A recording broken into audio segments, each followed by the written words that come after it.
Connie, I would like to ask a favor. Can we pull that personal affirmation up that I was going to do before meditation? And then I got forgetful. I would like you to just read this with me. Regardless of the multiple directions I feel pulled within myself, I center in oneness the truth of who I am. Let's read that again. Regardless of the multiple directions I feel pulled within myself, I center in oneness to the truth of who I am. That's exactly what you did in meditation today. Is you took all those little bubbles, all those multiple directions that seem to pull us away from our oneness, and claim the truth of who you are. And the truth of who you are is oneness. So, do I have any wars within me? I've been thinking really hard on this for a couple of weeks. Last week when I showed that video of the soldier, or not the soldier, but the concert person from Ukraine who did the video. If you have not seen that, I really highly suggest you go either to our YouTube channel or our Facebook post, because it was a very powerful video, and it just, I don't know, but I'm just going to throw this out there. Have any of you asked lately, what is wrong with Putin? He must be an angry man. These are my thoughts. He must be an angry man. How can someone have such a cold heart? These have been my questions. Have you had these questions? Right? Has anyone experienced a family member, a friend, a coworker, a neighbor who just went off the rails with an angry text or a phone call or an email, or maybe even right in front of you, and just spewing negativity, and you're thinking, where in the heck is this coming from? So it's not just my story, right? Because I'm witnessing it in my own life, and I'm witnessing it in many people's lives, right? And you just step back with, what the heck is that about? Has anybody seen the movie St. Vincent with Bill Murray and Melissa McCarthy? Yes. Oh, my goodness, yes. I'll just say to parents, it's rated PG-13. I might say it's a little closer to an R, but so view it first before you show it to children. But anyway, oh my gosh, Bill Murray plays this one angry man, right? And Melissa McCarthy is like constantly like, what the heck is wrong with this man? Watch the movie, because it will, you just never know what's behind people's history,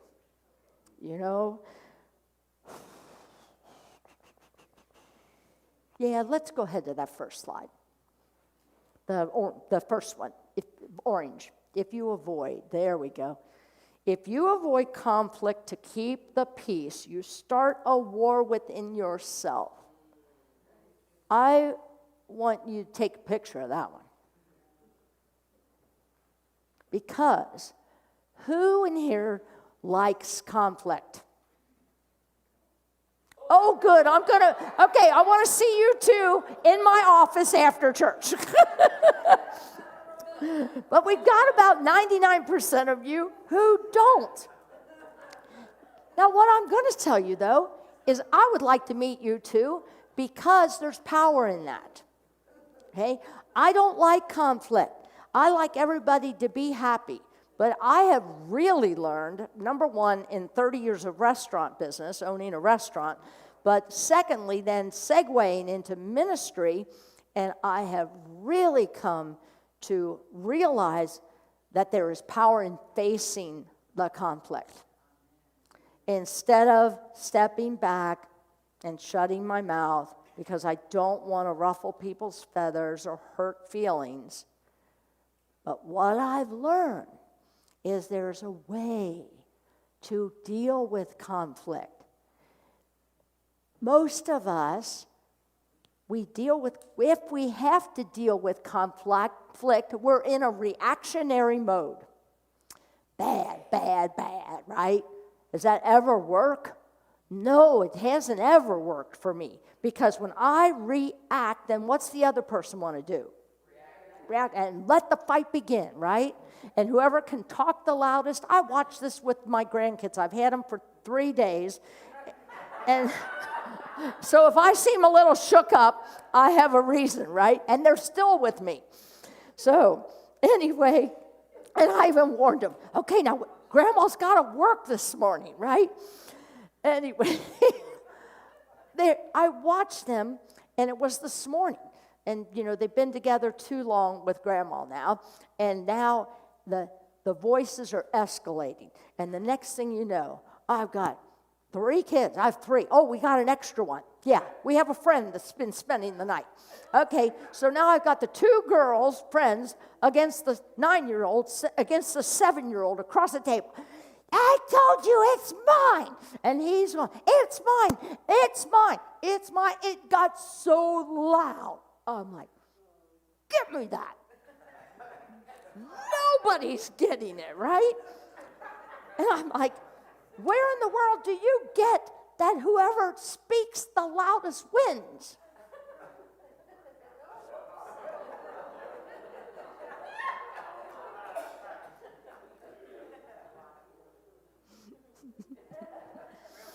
And then I think I taught my daughter that too.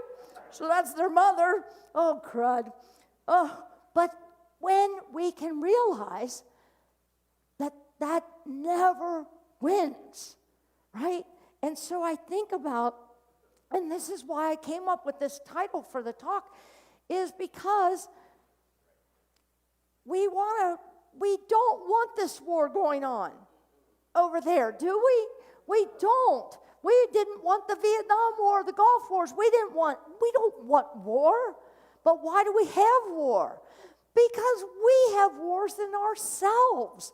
And until we're ready to look at those wars within ourselves, those little bitty wars that fester inside of us because so-and-so didn't do, or so-and-so didn't say, so-and-so didn't react, so-and-so didn't act, whatever those little wars are. And then we ask ourselves, how can they be in a war? We want peace. But we don't even have the peace inside of us. And that's what's been coming to me over the last 2 weeks, is that unity, and that's why unity is not for everybody, because unity is all about being responsible for yourself and your actions. And that if your world is not peaceful, quit looking out there and pay attention to where the other fingers are pointing, because that's where the change will happen. And that's what I love about what we talk about every Sunday, is about being responsible for yourself. And that's how you change your world. But how many of us, me included, I would rather have you all make the change, right? I would rather have the kids quit yelling, and I can continue yelling, apparently. I don't know, it's just crazy, right? I was reading this, and I don't know if many of you get this, but these are free from Unity. Every single season of any kind, they come up with these pamphlets. This one says release and renew, and it is started the first day of Lent, and it just is daily readings and talks and ministers that write here and talk about maybe a personal experience of their own. And I was reading in here this week, and it said the first duty of love is to listen. I think I need to repeat that. The first duty of love is to listen. What is that saying? There's a reason we got 2 ears and 1 mouth. Right? Is to listen. The first, now, I'm going to stretch you a little bit further because the obvious is that first duty of love is to listen to you and be quiet. I believe that the first duty in loving yourself is to listen to yourself. Think about that. That's a stretch. The first duty of loving yourself is to listen to yourself. That's what we do every Sunday morning here in meditation. It's getting quiet, encouraging you to listen to that inner voice within you. But how many of us spend time? How much time do you spend in the course of a day, in the course of a week, in quiet, listening for divine guidance? It's a challenge. I understand that. I'm very practiced at that. But yet still, did I get 3 kids and got me distracted this morning? No. Because I set the alarm 45 minutes earlier than normal. And I got up before they got up. Because I know how important it is that I've got to have that quiet. And I don't have a meditation room, right? You just find a place to go where you can find quiet. And it was wonderful. So I'm just saying, it is so important for your peace and for you to be able to let go of these little wars inside you, because you've got to get quiet and you've got to listen. Listen. Oh, I've got way too much material here to talk about.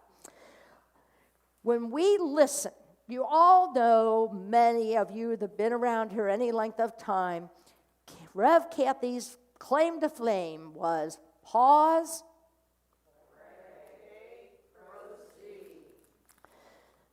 and I mentioned it last week because I went pause, stop. Oh, I probably hurt the Facebook audience with that. Sorry. We want to proceed. We want to proceed. We don't stay in that pause and pray long enough.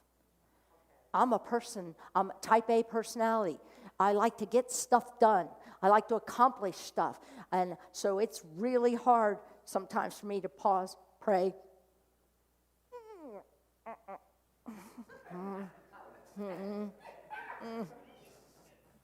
But I'm going to tell you, I'm going to give you some examples here. Oh, let's go to Dalai Lama. Oh, I just love these quotes. When you think everything is someone else's fault, you will suffer a lot. When you realize that everything springs only from yourself, you will learn both peace and joy. Yeah, isn't that a moment? I'm telling you, go to Facebook. These will be on our screen. Share these quotes. These are important for people. And I love when you get your phone out and take a picture of it, because I want you to share this. The next one is another Dalai Lama quote. We can never obtain peace in the outer world until we make peace with ourselves. Bam. Until we are willing to look at those little wars within ourselves and make peace within ourselves, we are always going to find ourselves in wars in our family, wars in a workplace, and wars in our world. That's a big responsibility that I'm calling myself and all of you to. It's big. I'm going to share with you. You know, I always say this, that the universe, once I pick a title, the universe tends to want to bring me examples of what I want to talk about. And yesterday, I was very honored to do back-to-back funerals. And honestly, the universe had it, both of these funerals had high tensions. High tensions. And what I got to witness, and I want to tear up, what I got to witness was family members stepping up and being the bigger person and allowing the celebration of life of their loved ones to have peace and not have any wars during that service. Both services, both. 2 different families, 2 different funeral homes, and to witness. And it's not easy, and the funeral directors were talking to me and saying, oh, sometimes this can get really ugly. And I'm like, I know, right? And they didn't. They practiced what they know to be true and what was most important. And I say that to us because we all have these types of situations. I have a family member, through marriage with Michael, a family member who just, while we were on sabbatical, spewed a text, and I found myself thinking, oh my God, what the heck is this about, right? And the first thing I wanted to do was prove every line wrong. Every line you're misguided, right? I'm sorry, but no, that one's not true. That one's not true. This went on for 3 days in my mind. Kept looking at it and thinking, until I came to my senses and said, I'm not responding. No response sometimes is a response. And it is so important because that's the pause and pray. We had somebody who we couldn't get their W-2, Form 2, and as a result of that, we were just a lot of communication or lack of communication or miscommunication, whatever you want to call it, and so it was delayed. And so now came some negative language. I mean, you can take it, this story, you can take it to many stories in a workplace. We all have some conflicts, perceived conflicts in our workplaces, and people are not happy or they feel unjustified. And so here comes, because a lot of information is exchanged on text and emails, and so you get these kind of texts, and again, looking at it thinking, what the heck, right? And so what's the first reaction? Oh no, that's not true. You did this, and you did that, and we did this, and we did that, and down off the races we go again, right? Man, I wish this battery, I got to change it. Oh, it does work.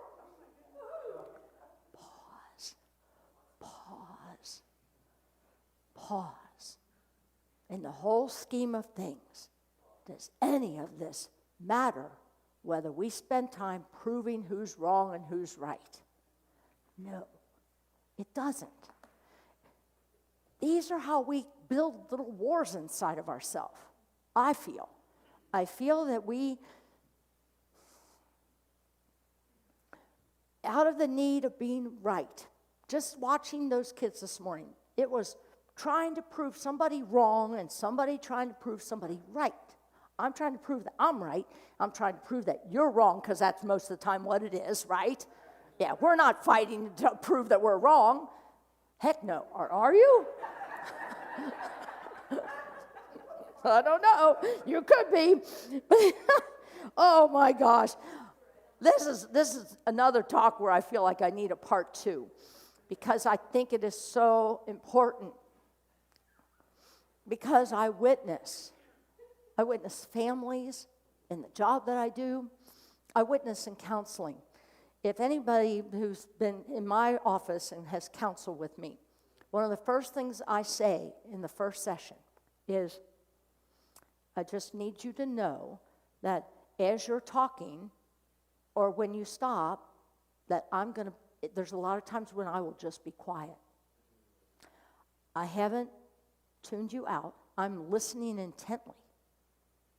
But I'm also being quiet because I'm listening for the download. I of myself cannot counsel people. I need to listen to Spirit for guidance. And I see some of you shaking your head. It's so important.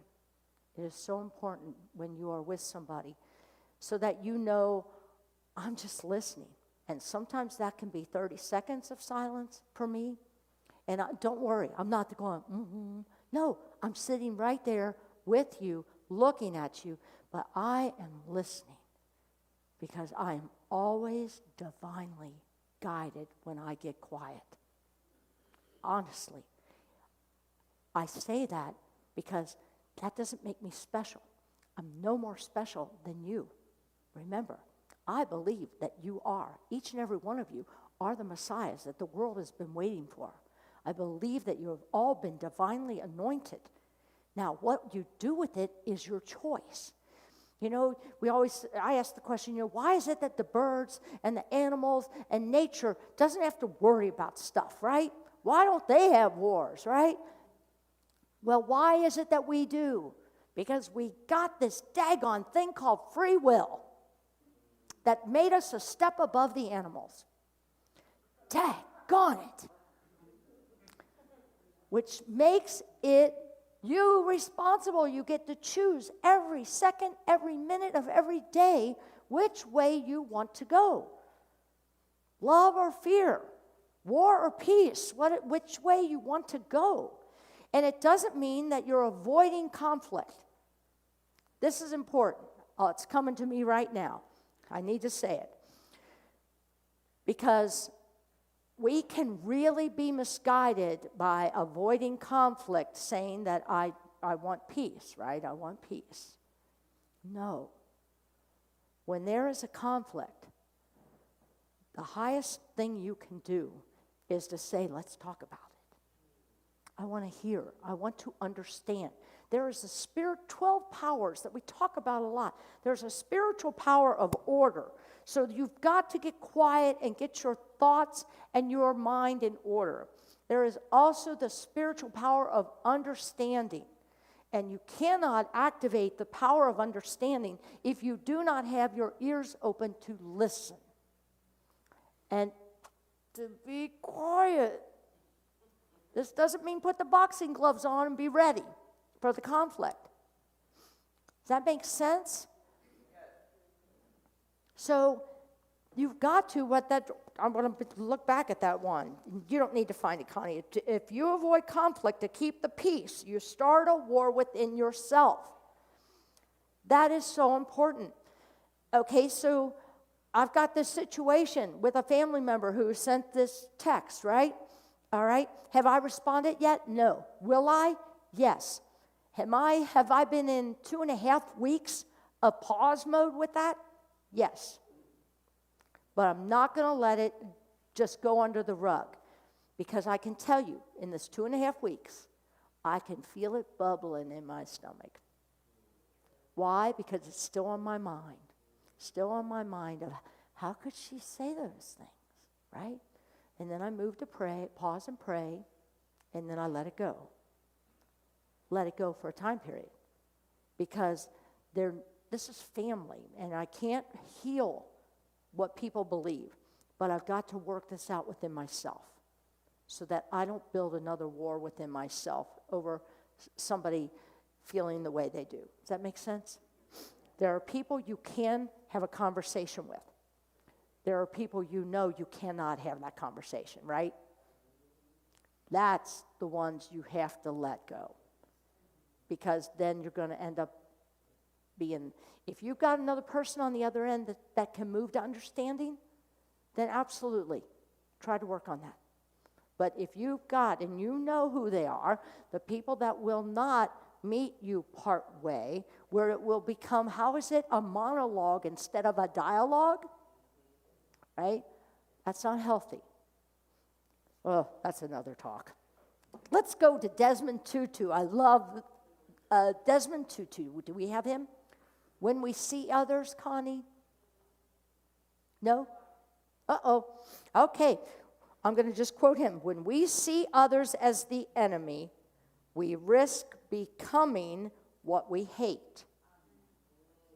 When we oppress others, we end up oppressing ourselves. All of humanity, all of our humanity is dependent upon recognizing the humanity in others. So I want to leave you with this affirmation. I am not what happened to me. I am what I choose to become. So I want you to say that. I am not what happened to me.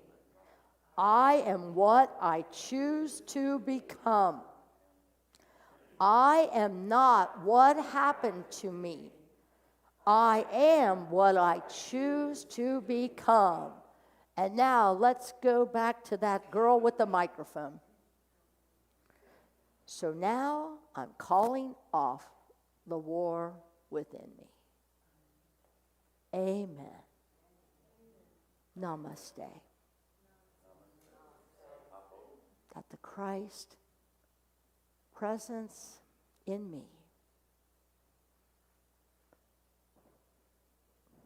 truly sees that Christ presence in each and every one of you. Namaste.